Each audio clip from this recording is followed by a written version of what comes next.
Ait Bouguemez, Morocco's Happy Valley. When we'd had enough of the hustle and bustle of Marrakech, it was time to head north to Ait Bouguemez.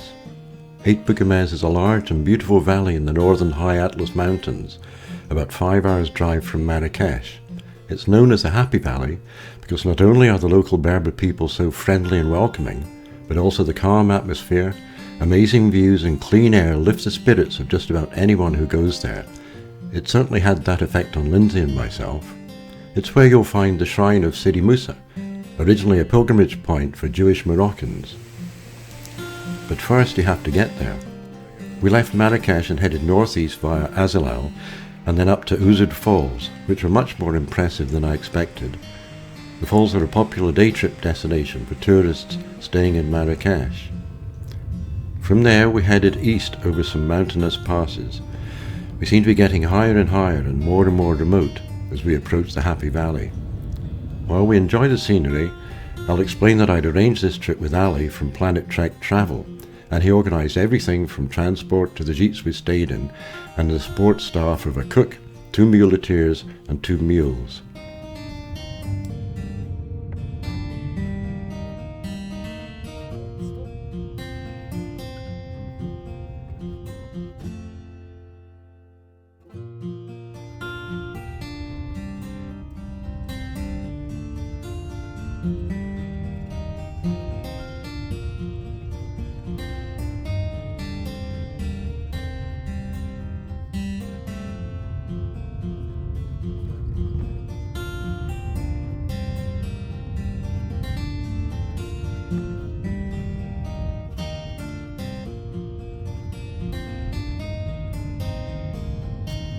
Eventually, just as it was getting dark, we finally reached our destination for the night, Sheet Imran, near the village of Agouti, where there was a nice warm fire going.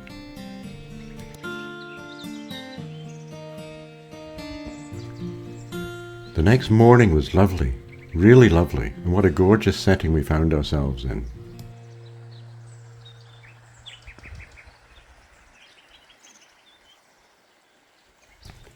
I noticed 2 mules behind the gîte.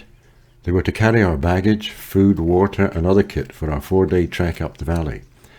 It wasn't long before the 5 of us and the mule set off north at a leisurely speed. It's hard to explain how nice it was to be walking up this valley in Morocco, feeling that we were in such a remote place and in the warm spring sunshine.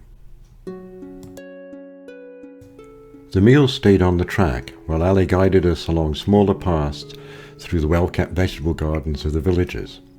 We were to learn a lot from Ali as he gradually explained the ecology of the valley.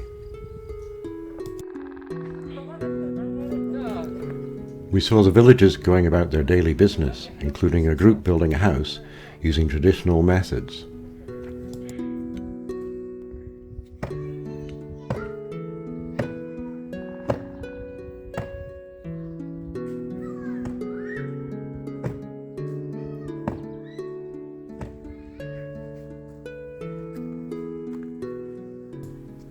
Some of these are traditional Berber paintings.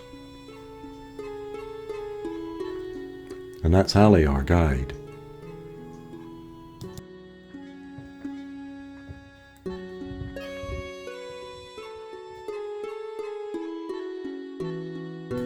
We walked through Timmit, which as you can see is at 1800 meters, the same sort of level as most of the valley.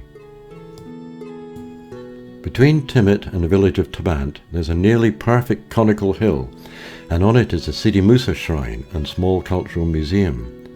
A fairly easy path took us up to the top, from where we enjoyed panoramic views of much of the Ait Bouguemez valley, and the other conical hill we'd passed earlier in the day with the remains of the Sidi Chita shrine on it.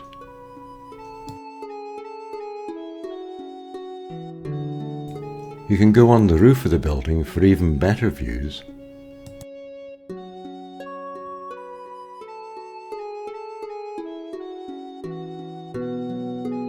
The rest of the day was spent walking up the valley through villages and along tracks through fields.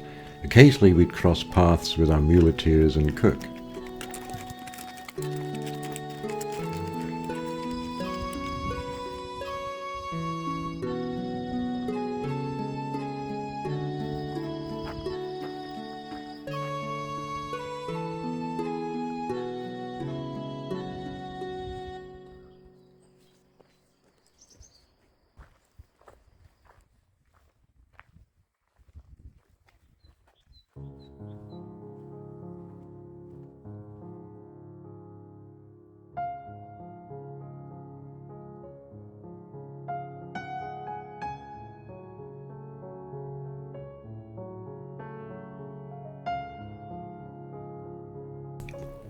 Eventually we reached our gîte in the village of Ait Bouguemez. From the sitting room we had a view of the neighbours getting ready to bake bread for the evening meal. Most families bake their own bread each day. The gîte was basic but perfectly adequate. The next day we had an early start for the trek further up the valley.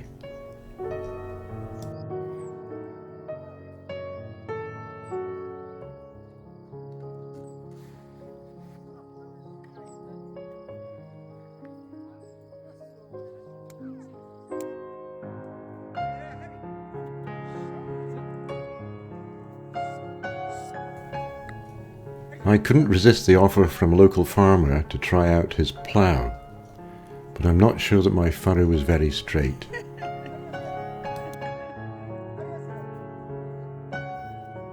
Yes.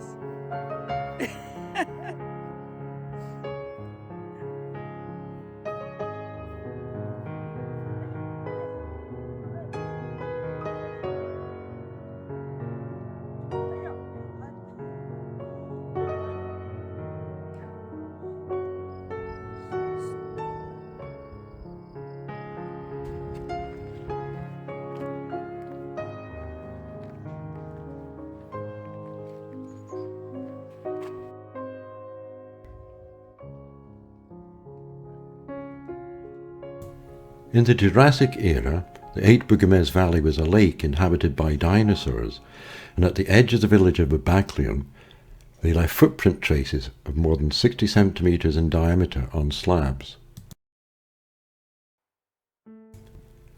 After spending some time at the dinosaur tracks, we left the village and gained some height over a pass, or tizzy as they are known.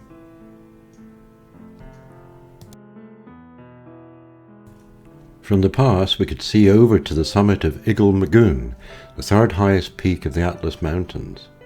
It was a vast landscape, empty of habitation as far as we could see. The next thing you know, Lhcen the cook had made us a lovely picnic. This little fella took advantage of some of the mule dung.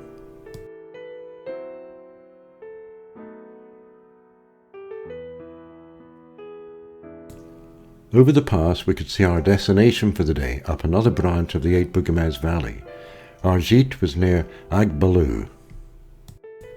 This was the view from the doorstep. You'll see there's very little traffic on the road. It was like this throughout the valley, and my theory is that the 20,000 or so people who live in Ait Bouguemez are relatively self-sufficient and they don't require much transport of goods in and out of the valley. They grow most of their own food, and they usually have livestock, some chickens, some sheep, some goats, maybe a cow. The cash crops are apples and Berber rugs, and neither requires much transport. After an easy start, the next day's walk also involves some ascent to just over 2,500 metres, to be rewarded by yet more fantastic views.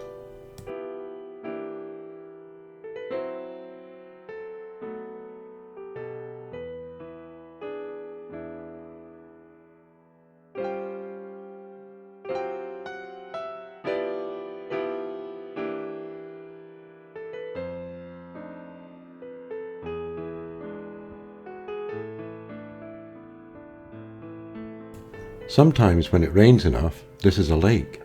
Ali told us it had been dry for a couple of years.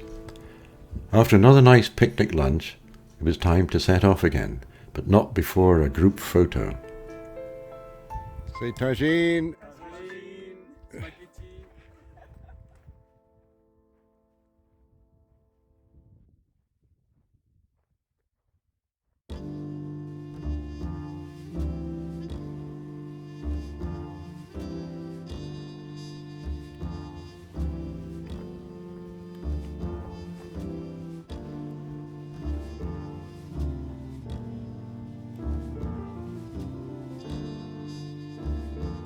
It was quite rough going, and then we reached a canyon.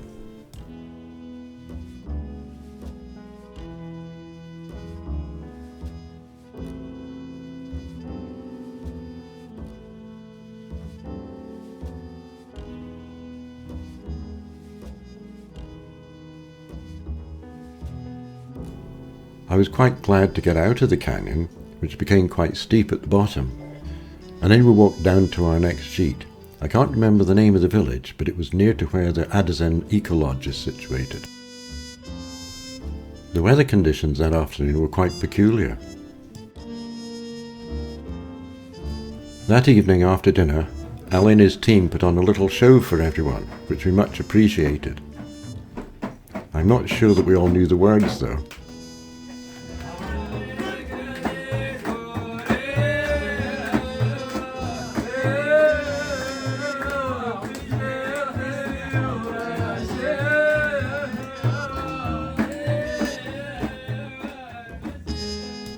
The next and final day turned out to be quite hard. We walked a long way back down the valley, which took longer than we'd expected. Ali explained more about the ecology of the valley, and I realised that almost everything we could see had a function. The straight trees were used for roof beams. Other trees were either apple trees or walnuts or for burning in fires. The grass growing between the trees would be used as animal fodder. Fields had potatoes or carrots or onions or wheat or some other useful crop. We reached Tabant on the weekly market day, and we saw far more people there than we'd seen all week. We were very happy to have arranged to meet up with Azuba Mohammed, who had been our guide on a previous trip to Morocco in 2017. And then it was time to leave the mountains and drive back to Marrakech. Thank you Ali, Lhcen, Lhoussaine, Yassine and our 2 mules for making this a memorable trip. We shall be back, inshallah.